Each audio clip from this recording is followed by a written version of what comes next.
সবকিছু ঠিক থাকলে 2026 টি-20 বিশ্বকাপে খেলবেন সাকিব। ওপর মহলে চলছে আলোচনা, ফিট থাকলে বিশ্বকাপের আগে সবগুলো অ্যাওয়ে সিরিজে দলের সঙ্গে থাকবেন সাবেক বিশ্বসেরা অলরাউন্ডার সাকিব। যেখানে রেকর্ড যেন সেখানে। স্বীকৃত টি-20 ক্রিকেটে বিশ্বের একমাত্র ক্রিকেটার হিসেবে 490-এর অধিক উইকেট এবং 7,500 রানের মাইলফলক ছুঁয়েছেন গতকাল। যদিও সাকিব রেকর্ড দেখেন না, হিসেবও করেন না, বরং রেকর্ড ভেঙে চুরে নতুন রেকর্ড তৈরি করেন।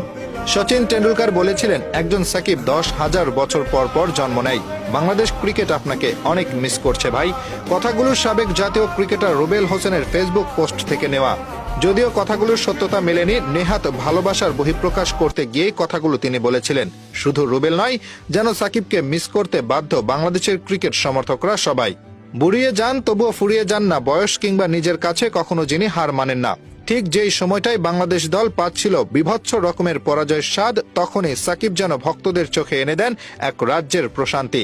ক্যাপিটালসদের হয়ে প্রথম ম্যাচে ব্যাটে 37 বলে 58 রানের দল বাঁচানো মূল্যবান ইনিংস, আর বল হাতে 4 ওভারে 1 মেইডেন সহ 13 রানের বিনিময়ে 4টি উইকেট, যেন ক্যাপিটালসদের নয়নমণি, বাংলার প্রাণ।